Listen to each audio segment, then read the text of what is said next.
नमस्कार, म मदन खाती तथ्य विश्लेषणमा यहाँलाई स्वागत छ। आजको तथ्य विश्लेषणमा हामीसँग 4वटा विषयवस्तु रहेका छन्। मुख्य गरी त आज हामी कोरोनाकै सन्दर्भमा केन्द्रित रहेर यहाँहरूलाई कोरोनाका विभिन्न पाटोहरूमा जानकारी गराउने प्रयत्न गरेका छौँ। आजको पहिलो विषयवस्तु यहाँहरूलाई हामी कोरोनाको आजको दिनसम्म आइपुग्दाखेरिको अवस्था के छ भन्ने विषयमा एउटा विश्लेषणात्मक रिपोर्ट रहनेछ। त्यस्तै गरी अर्को रिपोर्ट पछिल्लो समय कोरोनाले सम्पूर्ण क्षेत्रलाई प्रभावित तुल्याइराखेको छ, त्यसमा पनि शिक्षा क्षेत्र पनि कोरोनाको प्रभावबाट अछुतो छैन र यो समयमा अनलाइन कक्षाको बहस पनि चलिराखेको छ। त्यसको सकारात्मक र नकारात्मक पाटोलाई समेटिएको एउटा विषयवस्तु यहाँहरू समक्ष प्रस्तुत गर्नेछौँ। त्यसपछि अर्थतन्त्रमा कोरोनाको र पछिल्लो समय कोरोनाको सङ्क्रमणलाई नियन्त्रण र रोकथामको लागि चालिएका कदमहरूको कारणले गर्दाखेरि अर्थतन्त्रमा पारेको प्रभाव र त्यो नकारात्मक प्रभावलाई न्यूनीकरण गर्नको लागि के गर्नुपर्छ भन्ने विषयमा तयार पारेको एउटा रिपोर्ट यहाँहरू समक्ष प्रस्तुत गर्नेछौँ र त्यस रिपोर्टको साथसाथमा अबको समयमा हामीले गर्नुपर्ने कुरा के हो र कोरोनाले निम्त्याइराखेको सङ्कटलाई समाधान गर्नको लागि के गर्नुपर्छ र बजेट कसरी निर्माण गर्नुपर्छ भन्ने विषयमा हामीले अर्थशास्त्री डाक्टर दिल्लीराज खनालसँग पनि संवाद गरेका छौँ। त्यो पनि आजको कार्यक्रममा यहाँहरू समक्ष प्रस्तुत गर्नेछौँ भने आजको कार्यक्रममा लकडाउनको विकल्पको विषयमा पनि पछिल्लो समय बहस भइराखेको छ। लकडाउनको विकल्प के हुन सक्छ अथवा लकडाउनको जुन स्वरूप आजको दिनमा हामीले अभ्यास गरिराखेका छौँ यसको विकल्प के, यसलाई के परिमार्जन गर्नुपर्छ वा पर्दैन, परिमार्जन गर्दाखेरि पनि कसरी परिमार्जन गर्ने भन्ने विषयवस्तु समेटिएको एउटा रिपोर्ट पनि यहाँहरू समक्ष प्रस्तुत गर्नेछौँ।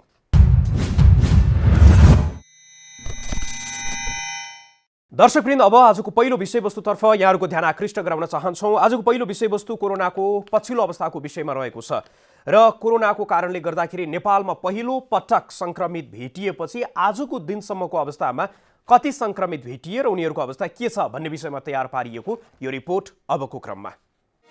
नेपालमा पहिलो पटक माघ 10 गते कोरोना भाइरसको सङ्क्रमण देखियो। चीनबाट फर्किएका एक विद्यार्थीमा कोरोना सङ्क्रमण भएको मितिले 2 महिनापछि चैत 10 गते दोस्रो सङ्क्रमण नेपालमा देखियो। चैत 2 गते कतार एयरबाट नेपाल आएकी एक युवतीमा कोरोना सङ्क्रमणको पुष्टि भएको थियो। दोस्रो सङ्क्रमित फेला परे लगत्तै चैत 11 गते सरकारले लकडाउनको घोषणा गर्यो। देश लकडाउनमा भएपछि चैत 12 गते कोरोना सङ्क्रमितको सङ्ख्या 3 पुग्यो। युनाइटेड अरब इमिरेट्स UAE बाट आएका धादिङका 32 वर्षीय पुरुषमा कोरोना पोजिटिभ देखिएको थियो। त्यसको 2 दिनपछि 14 गते चौथो सङ्क्रमित भेटिए। उनी धनगढीका 34 वर्षीय पुरुष हुन्। उनी पनि संयुक्त अरब इमिरेट्सबाट नेपाल फर्किएका थिए। चैत 15 गते एक सङ्क्रमित फेला परे। सङ्क्रमित हुनेमा बागलुङकी 19 वर्षीय युवती थिइन्।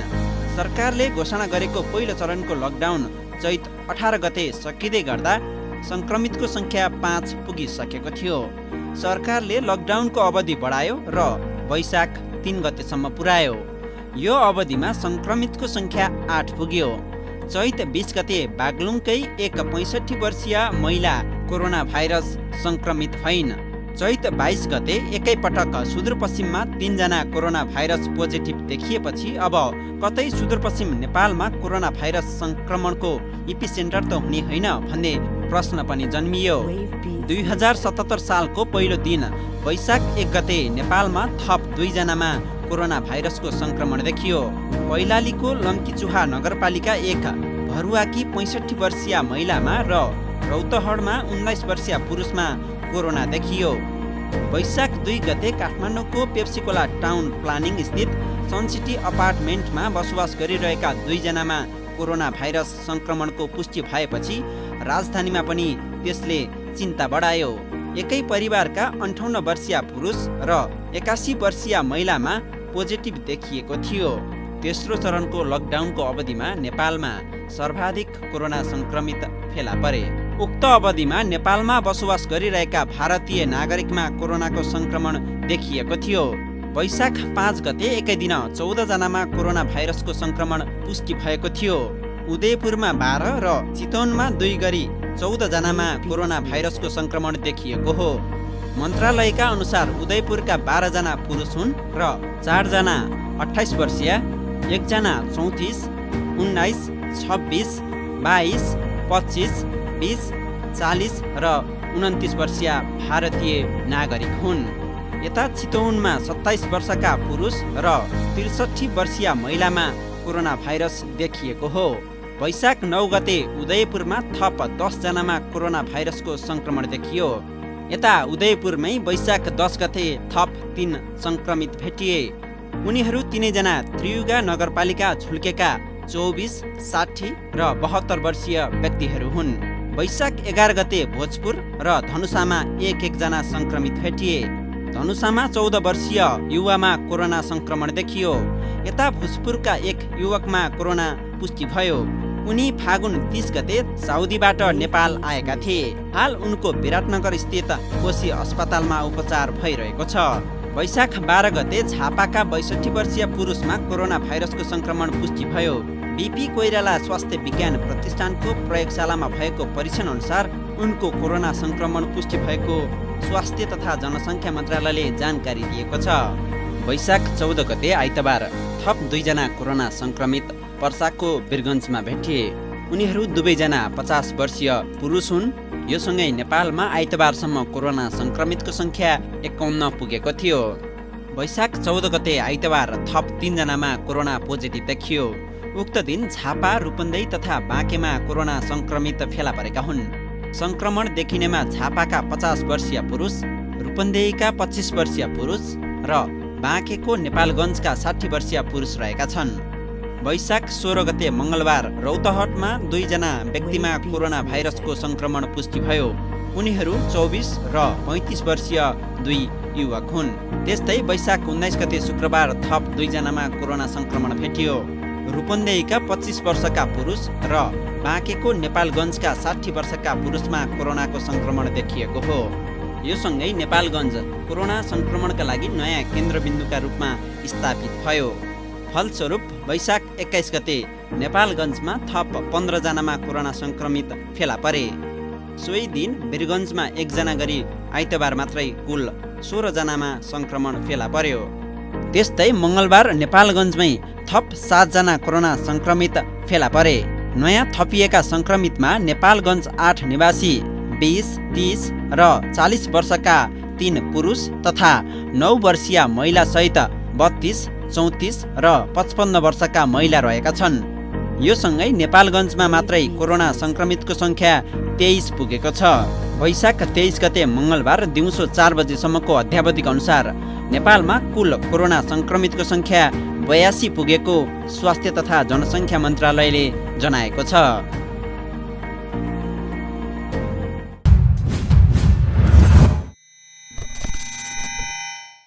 यो रिपोर्ट कोरोनाको पछिल्लो अवस्थाको विषय समेटिएको रिपोर्ट थियो र यस रिपोर्ट मार्फत यहाँहरूलाई हामीले कोरोनाको पछिल्लो अवस्था र संक्रमितहरू पहिलो पटक भेटिएपछि आजको दिनसम्म आइपुग्दाखेरि देशका विभिन्न स्थानमा कुन जिल्लामा कुन क्षेत्र अलि बढी प्रभावित देखिएको छ भन्ने विषयवस्तु समेटिएको यो विश्लेषणात्मक रिपोर्टपछि अब कोरोनाको प्रभावकै विषयमा यहाँहरूलाई हामी अर्को सामग्री प्रस्तुत गर्दैछौँ। अर्को सामग्री शिक्षामा कोरोनाले पारेको प्रभावको विषयमा छ। शिक्षा क्षेत्र पनि नराम्रोसँग प्रभावित भएको छ। यो लकडाउनको कारणले गर्दाखेरि लकडाउन पछि शैक्षिक संस्थाहरू बन्द छन्, ठप्प छन् र त्यसमै यो पठन पाठनलाई कसरी अगाडि बढाउने भन्ने सन्दर्भमा अनलाइन कक्षा एउटा विकल्पको रूपमा आइराखेको अवस्था पनि छ। तर अनलाइन कक्षा सञ्चालन हुँदै गर्दाखेरि त्यसका सकारात्मक पक्षमाथि जति चर्चा गरिएको छ त्यसले निम्त्याइराखेको नकारात्मक प्रभावको विषयमा पनि पछिल्लो समय बहस भइराखेको छ। त्यही बहसमा केन्द्रित यो रिपोर्ट अबको क्रममा।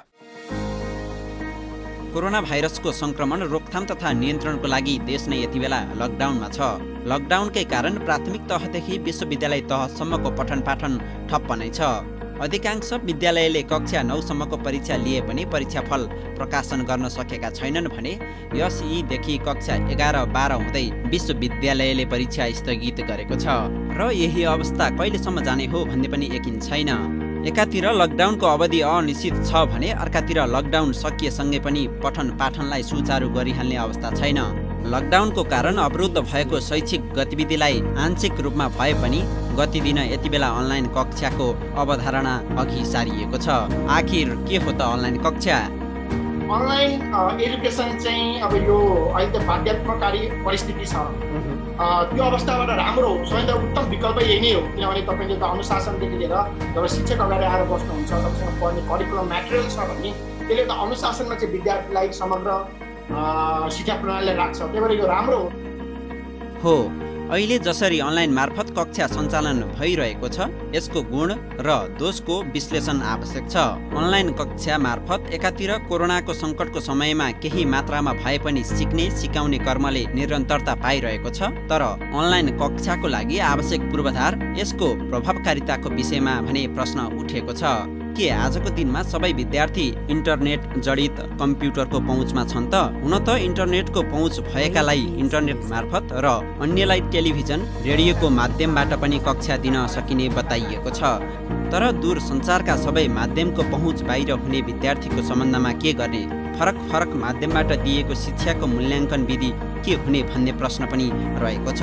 अझ यसले समाजमा विभेदलाई नै झन बढाउने त होइन भन्ने प्रश्न पनि उब्जाएको छ।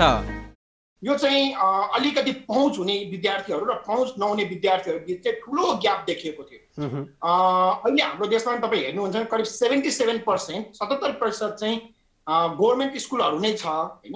त्यो भएर चाहिँ गभर्मेन्ट स्कुलमा पढ्ने विद्यार्थीहरू अथवा हाम्रो आर्थिक अवस्थाको कारणले गर्दाखेरि चाहिँ धेरैको पहुँच इन्टरनेटमा अथवा तपाईँको इभन टिभी, रेडियोसम्म पनि नपुगिरहेको अवस्थामा चाहिँ हाम्रो लागि यो चाहिँ केही एउटा निश्चित वर्ग अथवा केही एउटा निश्चित समुदाय, निश्चित फेरि हेर्नुहोस् प्राइभेट स्कुलमा पढ्ने सबैको छ भन्ने छैन होइन। तपाईँ मेरै अहिले छोराको युकेजीको अहिले 11 बजेदेखि क्लास हुन्छ, युकेजीमा अनलाइन क्लास भनेर गरिएको छ।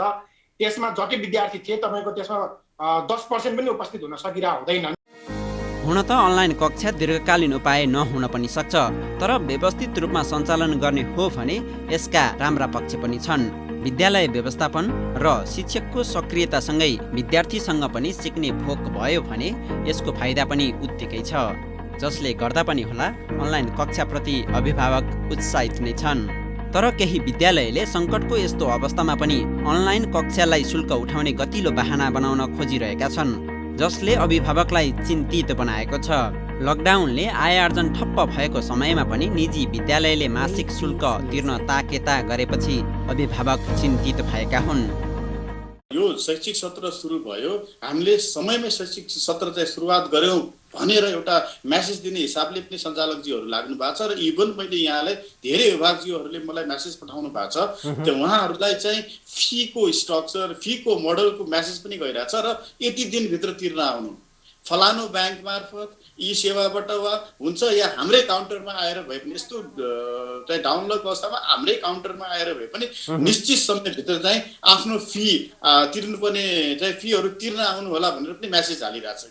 तर निजी विद्यालयहरूको एउटा सङ्गठन प्याप्सनले भने अनलाइन कक्षा शुल्क उठाउने बहाना भन्दा पनि समयको माग भएको बताउँछ। जसरी बुझिएको छ त्यो हामीले कम्युनिकेट गर्न जानेन होला अथवा साथीहरूले बुझ्ने मान्छेले बुझ्न जान्नु भएन होला। हाम्रो उद्देश्य भनेको चाहिँ अहिले अब यो जुन विषम परिस्थिति सिर्जना भयो त्यो पछाडि शिक्षा क्षेत्रमा पनि, शिक्षण पद्धतिका कुरामा पनि विद्यार्थीहरूलाई हामीले सिकाइसँग गाँसिराख्नको लागि के उपायहरू अवलम्बन गर्नुपर्छ भनेर सोधखोज गर्दा अब राष्ट्रिय अन्तर्राष्ट्रिय नेपालमा त त्यति धेरै प्र्याक्टिसमा नआएको, सामान्य प्र्याक्टिसमा आएको, तर अन्तर्राष्ट्रिय रूपमा अब तपाईँ हामी सबैका भाइ भतिजा नानीहरू बाहिर छन्, ती नानीहरू के गर्दैछन् भनेर बुझ्ने क्रममा हाम्रो पनि जानकारीमा आएको र हामीले चाहिँ केही भेन्डरहरूसँग चाहिँ सरसल्लाह गऱ्यौँ। अब त्यो भेन्डरहरूसँग सरसल्लाह गर्दाखेरि सबै ठाउँमा भर्चुअल एजुकेसन सम्भव नहुने, अनलाइन तपाईँको जुन डाइरेक्ट अब टिचर र विद्यार्थी सँगसँगै भेट भएर पढाइको पद्धति पनि नेपालमा गर्न अझै समय लाग्छ, त्यसको लागि शिक्षक पनि तयार हुनुहुन्न, हाम्रो चाहिँ इक्विपमेन्ट छैन जग्गा दृष्टिकोणले र नेटको सुविधा पनि सबै ठाउँमा छैन। त्यसपछि अर्को के विकल्प भन्दाखेरि दूरशिक्षा। यो त्यसकारण भर्चुअललाई, अनलाइनलाई र दूरशिक्षालाई सँगसँगै एकचोटि इन्ट्रोड्युस गर्न सकियो भने यसले कम्तीमा सबै बालबालिकाहरूलाई कुनै न कुनै दृष्टिकोणले आफ्नो पहुँचमा पुर्याउँछ भन्ने हाम्रो पहिलो उद्देश्य भनेको चाहिँ यति नै हो।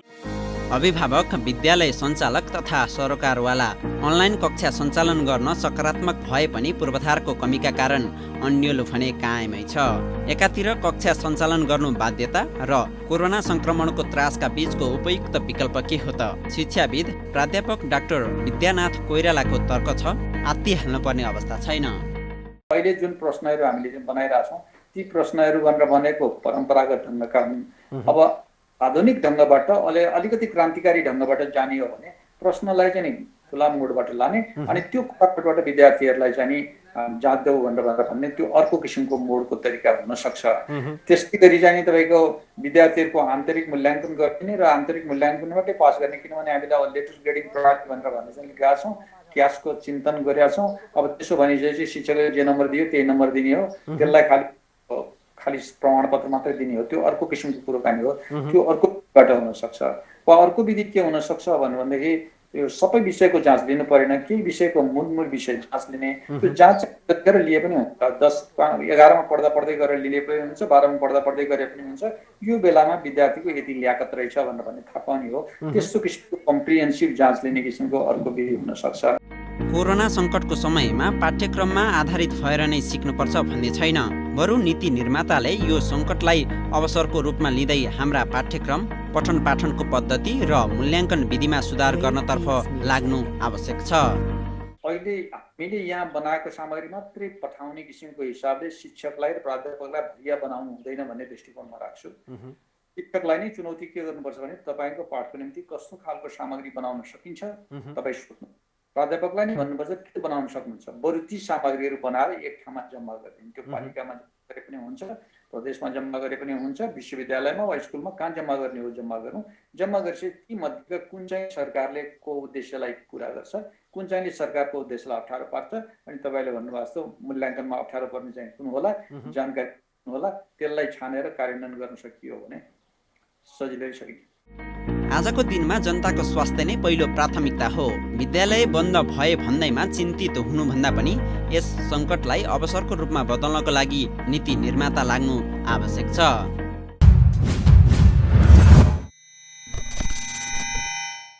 अनलाइन कक्षा धेरै कारणले गर्दाखेरि आजको दिनमा त्यो बाध्यता जस्तो पनि बनेको छ विद्यालयहरूलाई पनि अथवा अभिभावकलाई पनि र विद्यार्थीहरूलाई पनि। यो समयमा उनीहरूले केही न केही कुरा सिकुन् भन्ने सन्दर्भलाई केन्द्रमा राख्दै अनलाइन कक्षाहरू सञ्चालन गरिए पनि यो समयमा जुन प्रकारको मनोवैज्ञानिक त्रासमा विद्यार्थीहरू रहेका छन्, के अनलाइन कक्षा मात्रै त्यो सिकाउने एउटा माध्यम हो त? यो समयमा घरमै बसेर पनि विद्यार्थीहरूले जीवन उपयोगी शिक्षा लिन सक्ने भन्ने कुरा पनि पछिल्लो समय आइराखेको छ भने अनलाइन कक्षाले ल्याइराखेको सकारात्मक र नकारात्मक बाटोको विषयमा तयार पारिएको यो रिपोर्टपछि अब कोरोनालाई रोक्नको लागि जुन घोषणा गरिएको छ लकडाउनको कारणले गर्दाखेरि हाम्रो अर्थतन्त्रमा परेको प्रभाव र अब हामीले लिनुपर्ने बाटोको विषय समेटिएर तयार पारेको यो रिपोर्ट अबको क्रममा।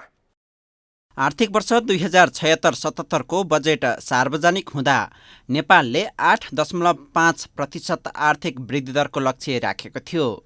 अर्थ मन्त्रालयले बजेटको मध्यावधिक समीक्षा गर्दै आर्थिक वृद्धि दरको अनुमानलाई 6.7%मा सीमित गर्यो। विश्व बैंकको अनुमान छ कि कोरोना भाइरसको सङ्कटका कारण नेपालको आर्थिक वृद्धि दर 1.5 देखि 2.8मा सीमित हुनेछ। लकडाउनले 1 महिना नै पार गर्दा करिब 1.50 करोड घाटा लागिसकेको बताइन्छ। हुन त यस बीचमा विकास खर्च हुन सकेको छैन। 15.32 करोड रुपियाँ बराबरको बजेटमा सरकारले चालु खर्चका लागि 9.57 करोड 14 लाख विनियोजन गरेको थियो, जुन कुल बजेटको 59% बराबर हो। त्यस्तै विकास खर्च अर्थात् पुँजीगत तर्फ 4.8 लाख रुपियाँ विनियोजन गरेको छ।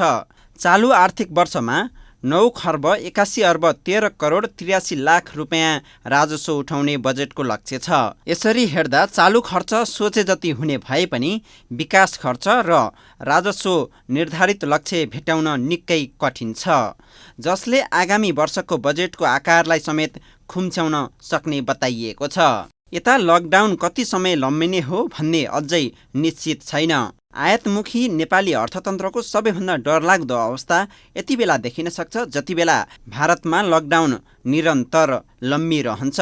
सरकारी तथ्याङ्क अनुसार हाल भारतबाट दैनिक उपभोग्य सामग्री मात्रै आयात भइरहेको छ, जुन भारतबाट आयात हुने सामग्रीको 10% मात्रै हो। भारत बाहेक हाल चीन र तेस्रो मुलुकबाट आयात ठप्प छ।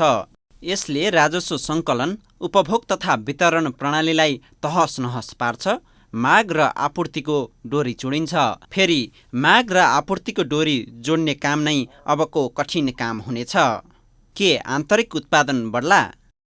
वर्षौंदेखि लथालिङ्ग भएको आन्तरिक उत्पादन तत्काल वृद्धि हुने अवस्था छैन। आन्तरिक उत्पादन आजको भोलि वृद्धि हुने विषय पनि होइन। त्यसका लागि केही समय पक्कै लाग्छ। सञ्चालन भएका उद्योग पनि बन्द भएको अवस्था छ। यति बेला वस्तु उत्पादन नभई व्यापार बढ्न सक्दैन। सरकारले तत्काल उत्पादनको वृद्धिका लागि पुँजीको जोहोदेखि उत्पादनको अन्य साधनको व्यवस्थापन गर्न सक्ने अवस्था पनि छैन। रोजगारीको अवस्था। नेपाली श्रम बजारमा वार्षिक रूपमा 4.5 लाख श्रमिक उत्पादन हुने गर्छन्।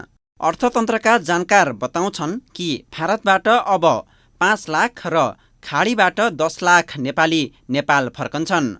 सबैभन्दा चुनौतीको विषय नै अब राज्यलाई तिनै 20 लाख नेपालीलाई व्यवस्थापन गर्नका लागि हुन सक्छ।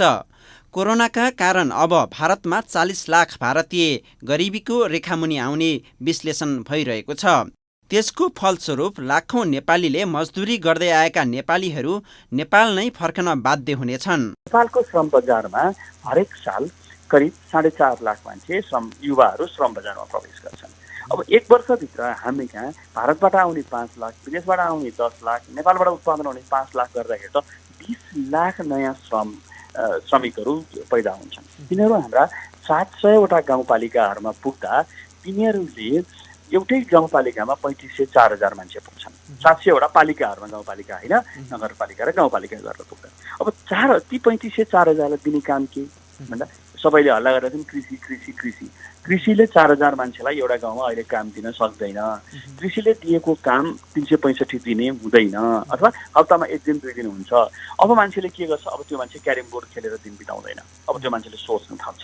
हो त्यहाँबाट आउने सामाजिक समस्या अब हाम्रो लागि विकराल रूप लिन्छ। खपतको डोरी चुडिँदा सञ्चालन भइरहेका औद्योगिक क्षेत्रबाट पनि श्रमिक कटौती हुन सक्नेछन्। ठूलो आश राखिएको पर्यटन उद्योगमा पनि ह्रास आउने देखिन्छ। त्यसले होटल, हवाई, ट्राभल एजेन्सी, यातायात र त्यसमा आश्रित मजदुर वर्ग पनि बेरोजगार देखिन्छन्। समस्याको समाधान। अमेरिका, युरोप जस्ता देश पनि यति बेला कोरोनाका कारण त्राहिमाम छन्। त्यसैले अब राज्यले गम्भीर रूपमा सोच्ने बेला आएको छ। राज्यले पुँजी सञ्चित गर्नुपर्ने अवस्था छ। त्यसका लागि आजैबाट विश्व बैंक, एसियाली विकास बैंक, अन्तर्राष्ट्रिय मुद्रा कोष जस्ता ठूला मौद्रिक संस्थाबाट ऋण लिनु आवश्यक छ। त्यस्तै देशमा चालु खर्चका नाममा जथाभावी रूपमा गरिने खर्चलाई पनि नियन्त्रण गरिनु आवश्यक छ। विकासका आयोजनामा गरिने खर्चमा कुनै कटौती गरिहाल्नुहुन्न। उद्योगहरू स्थापना गर्दै विकास निर्माणका कामलाई पनि प्राथमिकता दिएर रोजगारीको सृजना गर्न सक्नुपर्छ। ऋषि खतिवडाको रिपोर्ट।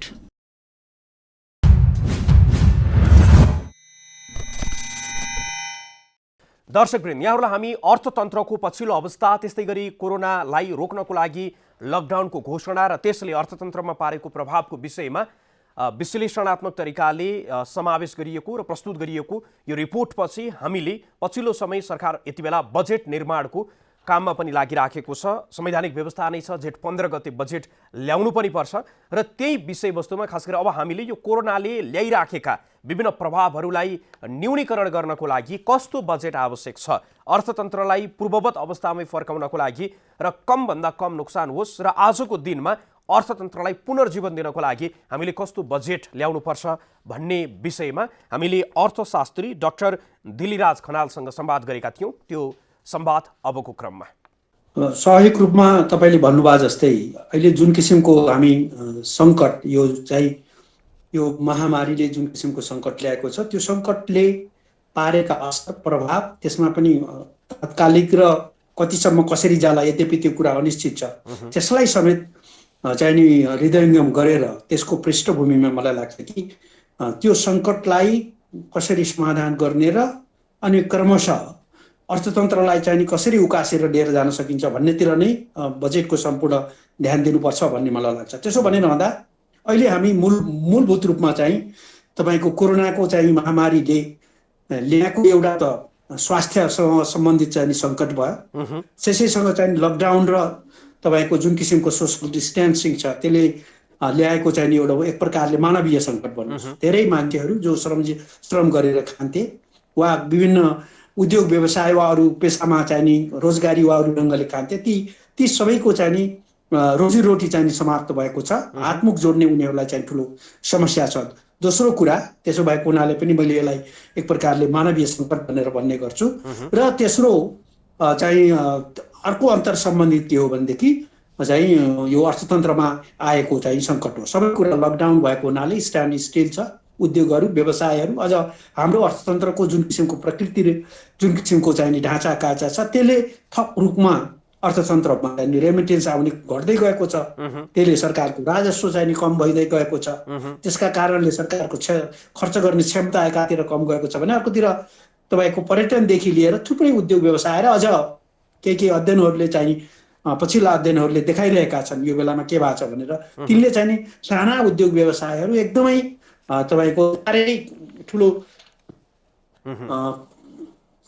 सङ्कटमा परेको चाहिँ देखाइरहेको छ। त्यसो भए हुनाले पनि हामीले यी तीनटा फाँटमा तीनटा विधामा जुन किसिमका सङ्कटहरू छन् तिनलाई मूल रूपमा सम्बोधन गर्ने गरिकन चाहिँ हामीले बजेटलाई नयाँ सिराबाट बिल्कुल नयाँ ढङ्गले हामीले चाहिँ ल्याउनु पर्ने आवश्यकता र खाँचो छ भन्ने मलाई लाग्छ। अहिले आइराखेको जस्तो यहाँले पनि बताउनु भयो मुख्य गरी त सार्वजनिक स्वास्थ्यलाई कसरी सुदृढीकरण गर्न सकिन्छ र अर्को क्षेत्र भने कृषिलाई चाहिँ प्राथमिकतामा राखेर बजेट आउनु पर्यो र हाम्रो हिजोको दिनमा जुन खर्चको कुरा आइराखेको थियो यो सार्वजनिक खर्चलाई पनि पुनरावलोकन गर्नुपर्छ। अब त्यो अनावश्यक रूपमा खर्च वितरणमुखी बजेट चाहिँ हुनु हुँदैन भन्ने कुरा पनि आइराखेको छ। अब यो विषयमा चाहिँ हामी यो हाम्रो खर्च प्रणाली जुन छ नि जसरी खर्च गर्छौँ नि त्यसलाई चाहिँ के गर्नुपर्छ कसरी सुधार गर्न सकिएला? तपाईँले भन्नुभयो जस्तो स्वाभाविक रूपमा के हो भने सबभन्दा पहिलो प्राथमिकता चाहिँ स्वास्थ्य नै हो। भन्दा बित्तिकै अहिलेको महामारीबाट कसरी हामी उन्मुक्ति लिने भन्ने हिसाबले र सिङ्गो स्वास्थ्य प्रणालीलाई चाहिँ कसरी सुधार गरेर मजबुत गर्ने र स्वास्थ्यका कारणले चाहिँ कोही मर्न नहुने अर्थात् एक प्रकारले बजेटले जनतामा जुन डर र त्रास छ त्यसबाट एउटा आश्वस्तता जनतालाई सरकारले जिम्मेवारी लिएको छ हामी चाहिँ मर्नु पर्दैन अब स्वास्थ्यको चाहिँ पुरा चाहिँ जिम्मा सरकारले लिन्छ भन्ने एउटा त्यो म्यासेज जानु पर्यो। दोस्रो चाहिँ त्यत्तिकै महत्त्वपूर्ण भनेको के हो भन्नुहुन्छ मैले अलिकति भन्दै थिएँ मलाई लाग्छ 40-45 लाख मान्छेहरू चाहिँ अहिले बेरोजगार भएको स्थिति छ। त्यो पनि हाम्रो श्रम बजारभित्र चाहिँ अनौपचारिक क्षेत्रको बाहुल्यता भएको हुनाले जो तपाईँको आज काम गर्ने र अहिले काम गरेर साँझ खाने भन्नुहोस् न दिनभरि काम गरेर साँझ खाने त्यस्तो किसिमको चाहिँ नि श्रम गर्नेहरूको बाहुल्यता छ। त्यसो भएको हुनाले पनि चाहिँ अब तिनीहरूको जो अहिले बेरोजगार भएका छन् तिनीहरूको चाहिँ रोजगारीको कुरालाई हातमुख जोड्ने समस्यालाई कसरी सुनिश्चित गर्ने त्यति मात्रै भनेर पुग्दैन।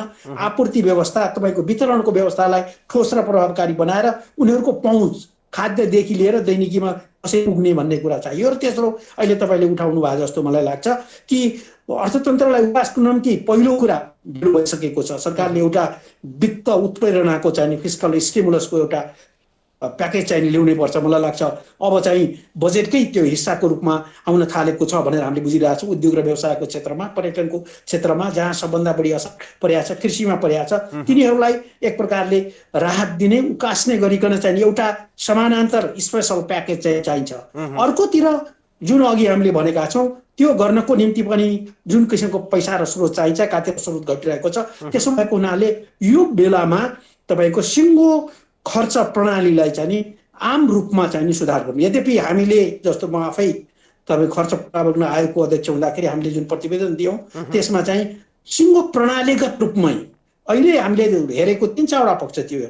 अहिलेका जुन क्रमागत आयोजनाहरू छन् जो दशौँदेखि छन् जसको कुनै प्रतिफल छैन तिनले बालुवामा पानी खनाए जस्तो रिसोर्स ड्रेनको चाहिँ काम गरिरहेछन्। त्यहाँ 40-50% त्यस्ता आयोजना पुनर्विचार गरेर र केहीलाई तिनलाई पुनर्संरचना गरेर एकदम ठ्याक्कै सबभन्दा चाहिने तपाईँको मानवीय विकासको हिसाबले मानवीय संसाधनको विकास शिक्षा स्वास्थ्यको हिसाबले सँगै आएर चाहिँ तपाईँको चाहिँ अर्थतन्त्रमा कङ्क्रिटली योगदान गर्ने उत्पादनशील क्षेत्रमा चाहिँ जाने र जसले हाम्रो स्रोत र साधनको पनि चाहिँ ठिक ढङ्गले उपयोग हुने एउटा अवस्था बन्छ। अर्थतन्त्रको प्रवर्धन पनि हुने सँगै रोजगारीका क्षेत्रहरू अवसरहरू पनि चाहिँ खुल्ने त्यो प्रक्रियाबाट जानुपर्छ भनेर चाहिँ केही मात्रामा सरकारले गर्न खोजेको हो तर जुन ढङ्गले गर्नुपर्ने गरिएको छैन। र यो अहिलेको महासङ्कटको बेलामा मलाई लाग्छ कुनै खर्चको विनियोजन तपाईँको कार्यक्रमहरू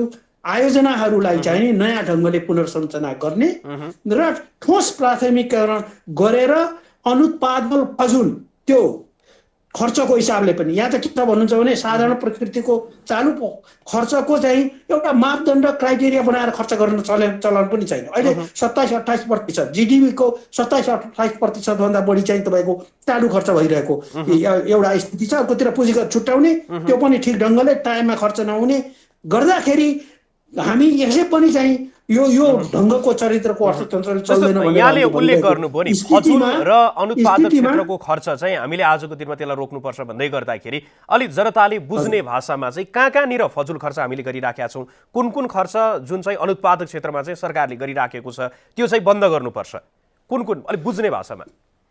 पहिलो कुरा त हामीले भनेको के भन्नुहुन्छ भने चाहिँ करिब 16वटा मन्त्रालय बनाउने, अहिले सिङ्गो चाहिँ 40,000 देखि 50,000 चाहिँ कर्मचारीहरू बढी छन् काम नभएर, तिनलाई चाहिँ कटौती गर्ने छाँटकाँट गर्ने सँगै तपाईँको संघीयतामा पनि अहिले केन्द्रमा चाहिँ विभाग त्यसपछि डिभिजनहरू अनि चाहिँ यो दैनिकी काम गर्ने कुरालाई पनि एउटा परियोजना वा कार्यक्रम बनाएर अनि कन्ट्र्याक्ट मात्रै कसैलाई दिने र खर्च बढाउने जुन किसिमको यो खर्चमुखी जुन सिङ्गो बजेटरी प्रणाली छ त्यसलाई कार्य सम्पादन प्रतिफलसँग खर्चलाई जोड्ने प्रक्रिया र ढाँचामा जाने। त्यो भनेको के हो भन्नुहुन्छ भने क्रमागत अहिलेका खर्चहरू लाई चाहिँ व्यापक रूपमा कटौती गर्ने र अर्कोतिर के छ भने हाम्रो सबै किसिमका खर्चहरूलाई चाहिँ हामी यो परियोजना त्यो परियोजना भनेर परियोजनासँग टाइ अप गरेर चाहिँ लिएर जान्छौँ। त्यसले पनि थुप्रै चाहिँ तपाईँको खर्चलाई चाहिँ नि बढावा दिने, खर्च विस्तार गर्ने, त्यसले प्रतिफल नदिने त्यो एउटा चाहिँ नि तपाईँको रिसोर्स ड्रेनको चाहिँ परिपाटी छ। त्यसो भए उनीहरूले पनि के गर्नु पर्यो भनेदेखि कङ्क्रिटली परियोजना हो भने परियोजना क्रमागत चाहिँ तपाईँको सामान्य चाहिँ दैनिकी जिम्मेवारी सरकारका चाहिँ जो पब्लिक युटिलिटी अथवा पब्लिक सर्भिसेस भन्छ नि त्यस्तोहरूलाई चाहिँ एउटा क्रमागतमा ट्रिट गर्न कोर जले तपाईँको चाहिँ मानवीय विकास रोजगारीको प्रवर्धन उत्पादन बढाउने पूर्वाधार बढाउने त्यस्ता किसिमका कङ्क्रिट परियोजनाहरूलाई चाहिँ एउटा पुँजीगत परियोजनाको रूपमा चाहिँ क्लासिफाई गरेर त्यस्तोमा चाहिँ बढी साधन र स्रोत पठाउने गरेर जानुपर्छ र यो त्यसो भएको हुनाले त्यसो गर्न सकियो भने तपाईँले यो चालु खर्चको जुन किसिमको बढ्दो क्रम छ त्यसलाई तपाईँले तल झार्न सक्नुहुन्छ।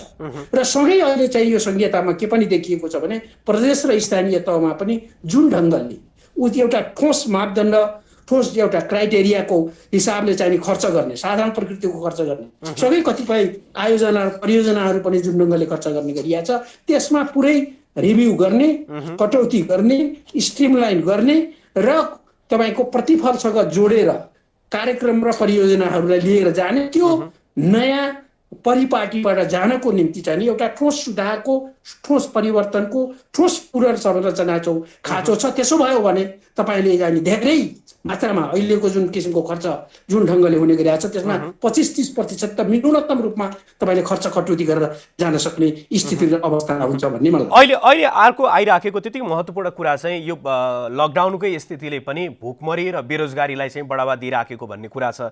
नेपालको हकमा कुराकानी गर्दाखेरि हामीले त्यो खाद्य सुरक्षालाई पनि सुरक्षित गर्दै अब रोजगारीको अवसर सिर्जना गर्नको लागि यो बीचमा त वैदेशिक रोजगारीमा जान चाहने युवाहरू पनि यही थन्किराखेको र उताबाट फेरि अब यो सामान्य भइसकेपछि उता जाने होइन उताबाट फर्किएर फेरि नेपालमै आउने सम्भावना पनि औँलाइराखेको अवस्था छ भनिसकेपछि यो भुकमरी र बेरोजगारीलाई सम्बोधन गर्नको लागि चाहिँ के गर्नु पर्ला? यहाँले चाहिँ यो कुरालाई कसरी हेर्नुहुन्छ?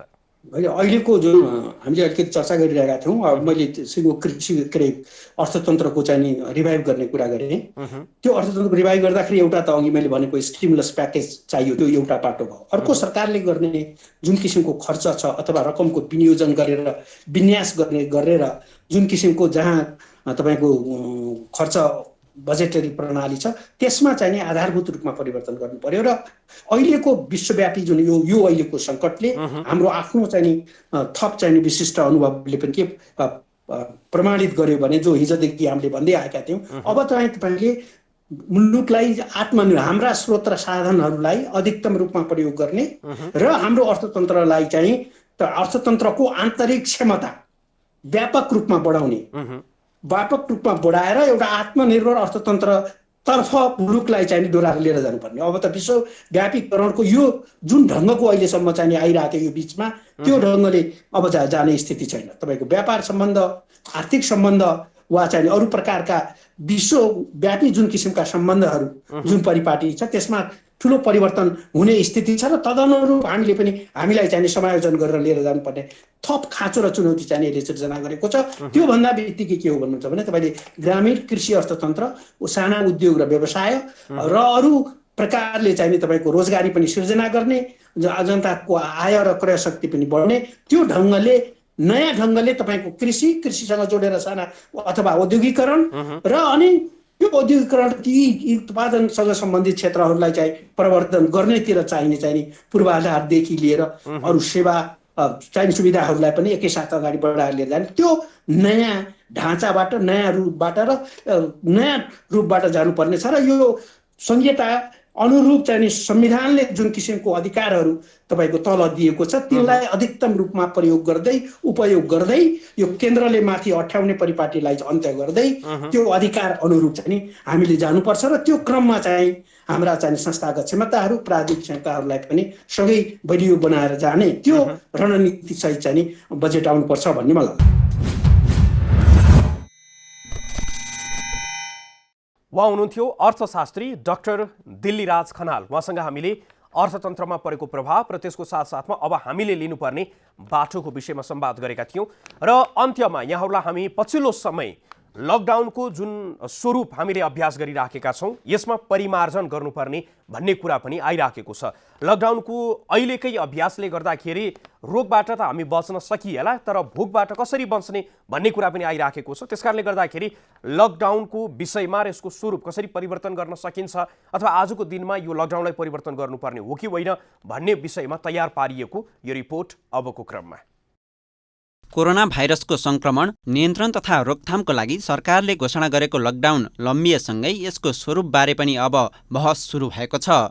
जुन रूपमा अहिले हामीले लकडाउन अभ्यास गरिरहेका छौँ, के अब पनि यसैलाई निरन्तरता दिनु उपयुक्त हो त भन्ने प्रश्नको जवाफमा दुई तर्क निकै बलियो रूपमा आइरहेको छ। एकातिर अहिले पनि कोरोनाको संक्रमणको जोखिम उच्च रहेको कारण लकडाउनलाई निरन्तरता दिनुपर्ने बताइएको छ भने अर्कातिर लकडाउनले जोखिमको न्यूनीकरणसँगै अरू समस्या पनि निम्ताएको कारण अब क्रमशः खुकुलो पार्दै लैजानुपर्ने पनि बताइएको छ। देशको सबै भागमा सबैतिर उत्तिकै रूपले संक्रमण बढेको छैन। हेर्नुहोस्, लकडाउन अर्को राम्रो पक्ष के छ भने जो जहाँ छन् त्यही नै रहिरहनु भएको छ। त्यसले गर्दाखेरि भनौँ नेपालगञ्जमा संक्रमण छ, नेपालगञ्जभित्रै हुनुहुन्छ सबैजना, उहाँ बाहिर जानु पाउँदैन। त्यसले गर्दाखेरि त्यो लकडाउनले गर्दा त्यो संक्रमितहरूलाई त्यही ठाउँमा रोक्ने एउटा राम्रो पहल भएको हो। तर के बेला भएको छ भन्दाखेरि हामी कहाँ सोच्नु पर्ने बेला भएको छ भन्दाखेरि लकडाउन देशभरि उस्तै तरिकाले छैन। त्यसले गर्दा अब ठाउँ हेरिकन बिस्तारै बिस्तारै सहज चाहिँ गर्दै जानुपर्छ, नत्र संक्रमण बढ्दै जाने हामी लकडाउनलाई निरन्तर गर्दै जाने हो भने त हामीले महिनौँ वर्षौँ लाग्छ हामीलाई यो निक्लिन। लकडाउनको स्वरूपलाई क्रमशः परिवर्तन गर्नुपर्ने भए पनि सरकारले लकडाउन घोषणा गरेको झन्डै 43 दिनसम्म जुन रूपमा परीक्षणलाई व्यापक बनाउनु पर्ने थियो त्यसो नगर्दा संक्रमणको जोखिम भने कायमै छ। तर लकडाउनलाई निरन्तरता दिँदा संक्रमणको जोखिम भन्दा पनि अन्य रोग र भोकले ल्याउने अवस्था भयावह हुन सक्ने भन्दै लकडाउनको स्वरूपमा परिवर्तन ल्याउनु पर्ने बताइएको हो। हामी संसारको सबै ठाउँ हेरौँ न, वरिपरि हेरौँ, एकदम भयावह ठाउँ भएका देशहरूले पनि बिस्तारै खोल्न थालिसकेका छन्। हामीले नखोल्ने विकल्प के हो सोच्नु पर्यो क्या। हेर्नुहोस्, कोभिडबाट यो संक्रमण हुने रोग हो, यो संक्रमण नै हो, पेन्डेमिक हो, त्यसले संक्रमण बढ्दै जान्छ। हामीहरूको देशमा यतिले मात्र 69-70जना मात्र संक्रमित हुनु होला भन्ने लाग्छ भने त्यो गलत हो। यो देशमा त्यो त बढी संक्रमित हुने सम्भावना छ। तर त्यो उहाँहरू आफ्नो ठाउँमा हुनुहुन्छ, संक्रमण हुँदा हुँदै पनि यदि यसलाई मात्र हामीले ध्यान दियो भने हेर्नुहोस् अहिले मान्छेले खोप कार्यक्रम रोकिया छ। खोप नपाएर बच्चाहरूको मृत्यु हुने सम्भावना हुन्छ होइन। हाम्रो 6 महिनादेखि मानसिक रोगका बिरामीहरू बढ्ने क्रममा छन्। 1 महिनामा 200-300 जनाले आत्महत्या गरिसक्यो भन्ने खबर पनि मैले पढिरहेको छु होइन। भनेपछि पौष्टिक आहार खान नपाएर बच्चाहरूलाई रोग लाग्ने सम्भावना हुन्छ भनेपछि अब नसर्ने रोगहरू, डायबिटिज, मृगलाका किडनीका रोगीहरूले आफ्नो सर्भिस नपाएर, स्वास्थ्य सर्भिस नपाएर, सेवा नपाएर उहाँलाई पनि एकदम अप्ठ्यारो पर्ने अवस्था गइरहेको छ। त्यसो त जनस्वास्थ्य विज्ञले मात्र पनि होइन, अर्थशास्त्रीको पनि आर्थिक गतिविधिलाई समयमै आंशिक रूपमा भए पनि सुचारू गर्न सकिएन भने अवस्था झन जटिल हुन सक्ने बुझाइ छ। ज्यान मात्रै जोगाउने हो भनेर पनि भन्न सकिन्न, तर विकासको नाउँमा ज्यान त्यसुकै होस् भनेर पनि जानु सकिन्न। त्यसकारण हाम्रो अबको बाटो भनेको चाहिँ त्यही हिसाबले अलिकति सन्तुलित रूपमा, अलिकति होसियार सहित हाम्रा चाहिँ हाम्रो अर्थतन्त्रलाई कसरी ब्याकट्र्याक ल्याउने हो, हाम्रो बिस्तारै हाम्रो ज्यानलाई कसरी बचाउने हो भन्ने चिजमा जानुपर्ने हुँदाखेरि चाहिँ ठ्याक्कै एउटा सेन्टेन्समा जवाफ दिन सकिने खालको चाहिँ उत्तर त हामीसँग छैन। तैपनि त्यसको अर्थ चाहिँ के हो भने हामी अगाडि जानुपर्छ र हामीले अगाडि जाँदाखेरि बिस्तारै होसियारीपूर्वक कहाँ गर्न सकिन्छ। हाम्रो चाहिँ विशेष गरी हामीले हेर्दाखेरि चाहिँ हाम्रो वर्क प्लेसका कुराहरू, हाम्रो वर्क फोर्सका कुराहरू र हाम्रो त्यसलाई आवश्यक पर्ने चाहिँ हाम्रो स्वास्थ्यमाका कुराहरू के कस्ता छन्, ती तीनटै कुराहरूलाई लिएर चाहिँ त्यसमा सर्टेन चाहिँ आफ्ना प्रिकसनका चाहिँ मापदण्डहरू चाहिँ अपनाउनु पर्ने हुन्छ होइन। जस्तै हामीलाई हाम्रो सूचनाका कुराहरू होला, हामीले चाहिँ हाम्रो सोसियल डिस्टेन्सिङका कुराहरू, जुन सामाजिक दूरीका कुराहरू हामीले प्र्याक्टिस गर्दै आयौँ त्यसलाई कसरी लैजाने होला। अब भोलिको दिनमा चाहिँ अब हाम्रो यो महामारीले चाहिँ यो विश्वव्यापी रूपमै चाहिँ हामीलाई केही धेरै कुराहरू सिकाएर गएको छ। त्यो सिकाएका कुराहरूलाई हामीले भोलिका दिनमा कसरी लाने भन्ने हिसाबले जानुपर्छ। नेपालमा लकडाउनलाई खुकुलो बनाउनुपर्छ भन्दै गर्दा अन्य देशले अवलम्बन गरेको उपायको बारेमा पनि बुझ्नु उत्तिकै आवश्यक छ। सन् 2019 को अन्तिमतिर चीनको वुहान सहरबाट कोरोना भाइरसको संक्रमण फैलिएको 1 महिनाभित्र चीनमा लकडाउनको घोषणा भएको थियो। 45 दिन लामो कडा लकडाउनपछि चीनमा लगभग कोरोना भाइरस नियन्त्रणमा आएको हो र अहिले चीनको जनजीवन सामान्य भइसकेको छ।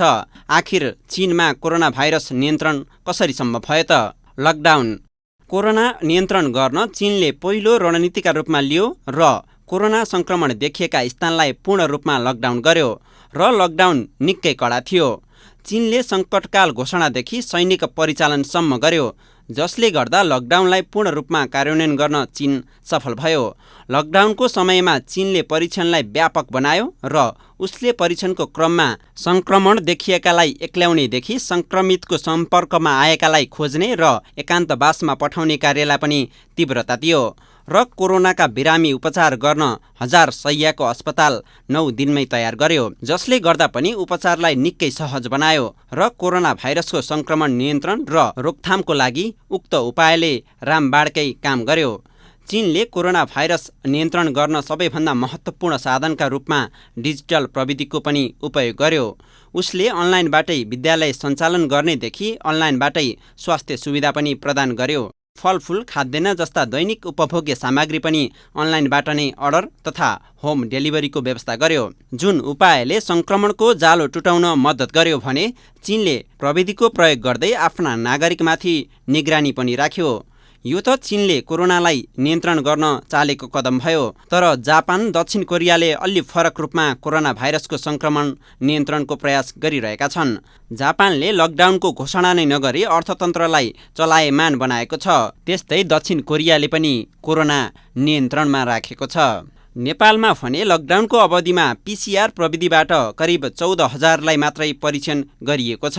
त्यो ज्यादै न्यून हो। उता र्यापिड डायग्नोस्टिक किट मार्फत पनि परीक्षण गरिएको छ, तर र्यापिड डायग्नोस्टिक किट प्रविधि भरपर्दो नहुँदा कतै नेपालले नयाँ सङ्कटको सामना त गर्नुपर्ने होइन भन्ने आशंका पनि उब्जिएको छ। यता सरकारले हालसम्म पनि आवश्यक अनुसारको स्वास्थ्य सामग्री खरिद गर्न सकेको छैन। स्वास्थ्य तथा जनसङ्ख्या मन्त्रालयले ओम्नी समूहसँग खरिद गर्न लागेको स्वास्थ्य सामग्रीमा भ्रष्टाचारको आरोप लाग्यो।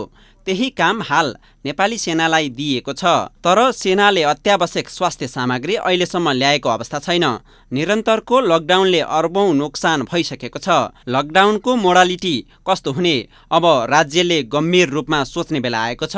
सरकारले कोरोना भाइरसको संक्रमणको अवस्थालाई विश्लेषण गर्दै न्यून, मध्यम र उच्च जोखिम भएका क्षेत्रको वर्गीकरण गरेको छ र अब सरकारले लकडाउनको स्वरूप परिमार्जन गर्ने मात्रै होइन कि लकडाउनको समय थप्दा त्यसको प्रभावलाई लिएर गम्भीर हुनु पनि आवश्यक छ।